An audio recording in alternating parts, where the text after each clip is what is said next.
কলকাতা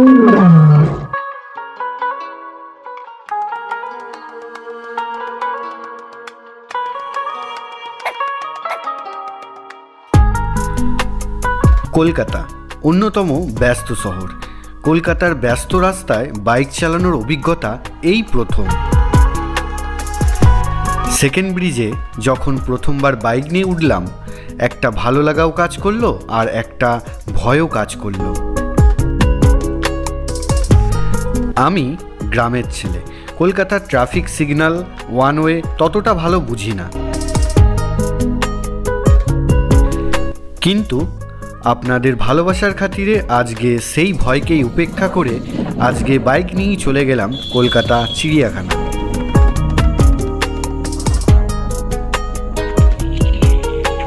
চিড়িয়াখানার নিজস্ব কোনো পার্কিং নেই। পার্কিং চিড়িয়াখানার উল্টো দিকের যে রাস্তা, সেই রাস্তার পাশেই কিন্তু 40 টাকা দিয়ে বাইক পার্কিং করে তবে চিড়িয়াখানায় গেলাম। গুড মর্নিং ফ্রেন্ডস, এই মুহূর্তে আমি রয়েছি আলিপুর চিড়িয়াখানা। আলিপুর চিড়িয়াখানায় নতুন কী জীবজন্তুর এলো সেগুলো আজকে আপনাদের খুবই স্পষ্টভাবে দেখানোর চেষ্টা করব, আর কোথায় কি রয়েছে, কি নতুন এসছে সমস্ত ডিটেলসে কিন্তু বলবো।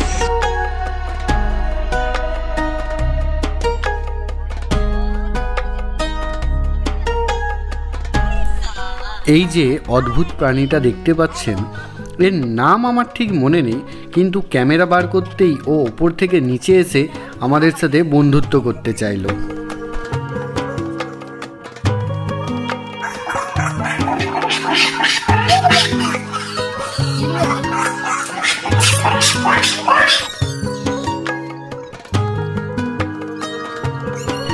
চিড়িয়াখানা গেলে সিংহ বা বাঘের দেখা পাওয়া খুবই কষ্টকর, কারণ ওদের নিজস্ব জায়গা রয়েছে, ওরা সেখান থেকে খুব কমই বেরায়।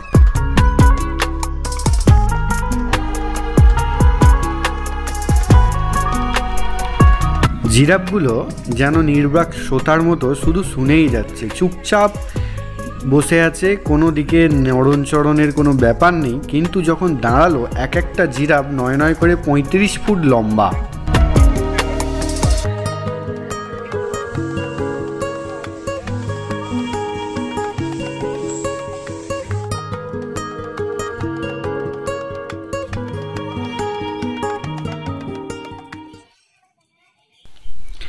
এখানে গেলে আপনারা বিভিন্ন প্রজাতির হরিণ কিন্তু লক্ষ্য করতে পারবেন।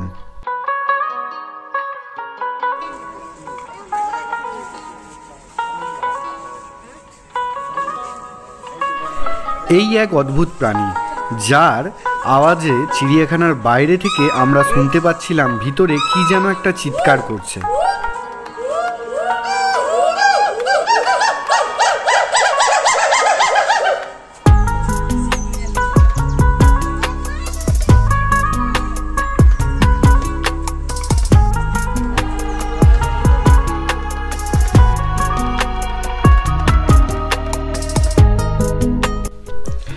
সাধারণতভাবে এটাকে আমরা গোসাপ বলে থাকি, অনেকেই চিনে থাকতে পারে।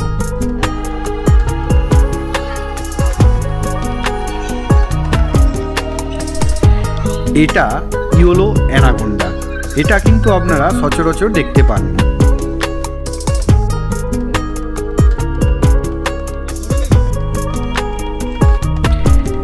এটাকেও আপনারা চিনে থাকতে পারেন, এটাকে আমরা বাংলায় উট পাখি বলতে পারি।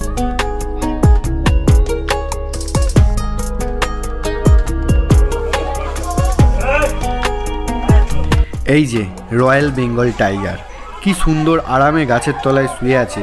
কত ডাকাডাকি করলাম, কিন্তু একবারও আমাদের ডাকে সাড়া দিল না।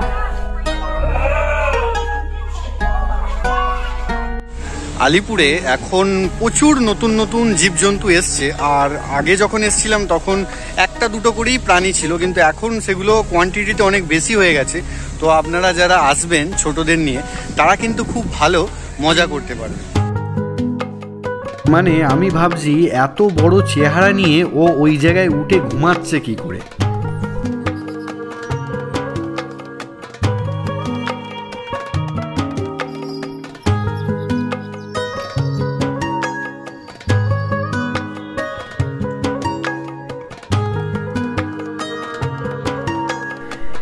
এগুলো এখনো বাচ্চা, এগুলো তারা নিজের মনেই খেলছে।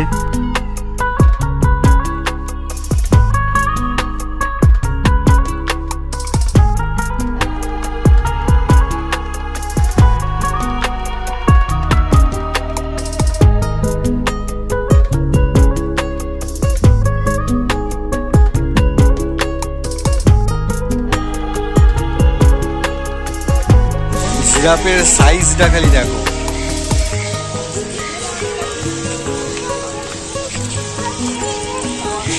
মানে এত পরিমাণ জিরাফ এসছে, বাঘ এসছে, আপনারা এলে দারুণ মজা করতে পারবেন।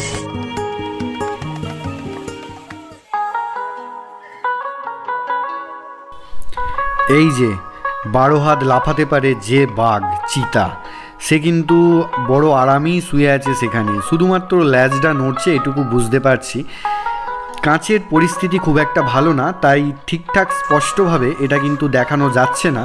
যতটা পেরেছি ততটাই কষ্ট করে তুলেছি। একটু ওখানে গেলে বুঝতে পারবেন, যে চোখের সামনে যখন দেখবেন।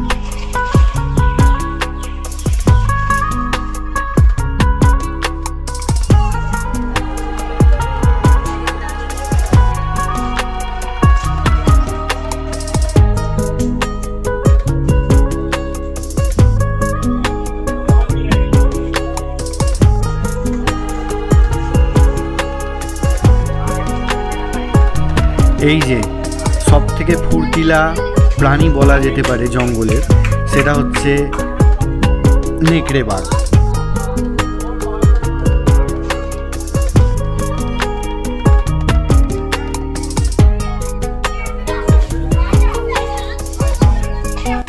মানে এমনও শোনা যায় ও মরা জন্তু খায় না, যে জন্তু জীবিত থাকে তাদেরই কিন্তু মাংস ছিঁড়ে ছিঁড়ে খায়। মুখ থেকে দেখো এখনো কিন্তু লালা ঝরছে।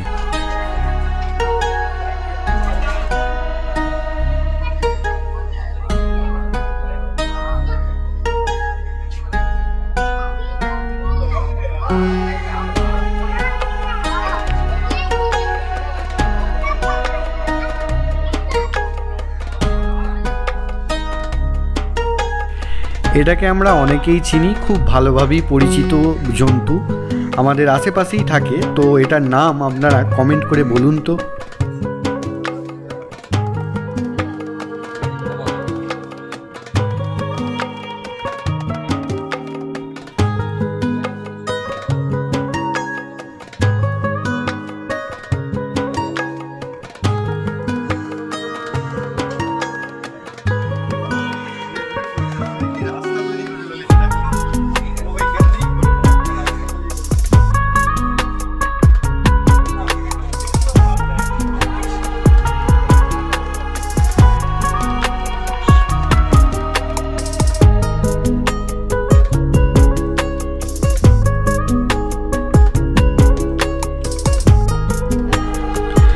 বিভিন্ন প্রজাতির পাখি, হাঁস বিভিন্ন রকম দেখতে পাবেন। ম্যাকাওয়ের বিভিন্ন রকম কালার, টিয়ার প্রচুর কালার, সমস্ত রকম কিন্তু রয়েছে। আপনারা যখন যাবেন সেখানে কিন্তু নিজে চোখে এই সব জিনিসগুলোকে উপলব্ধি করতে পারবেন।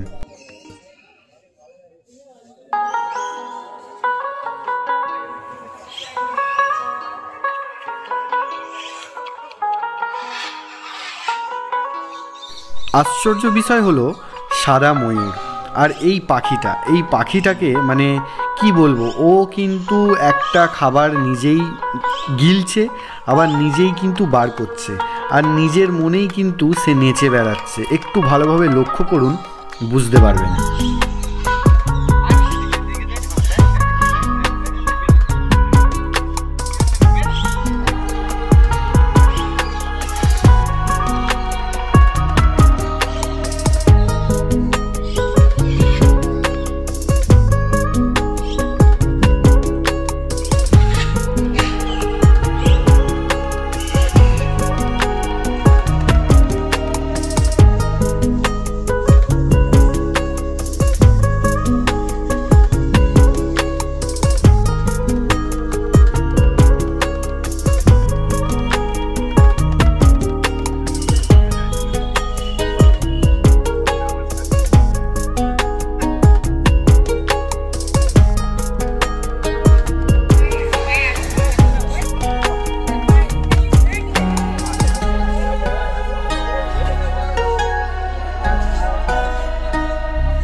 ওদের ডাকছি, আয় আয়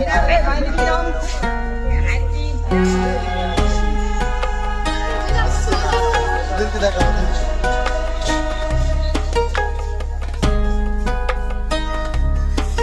খাবার দিয়ে কখন দেখা মতো।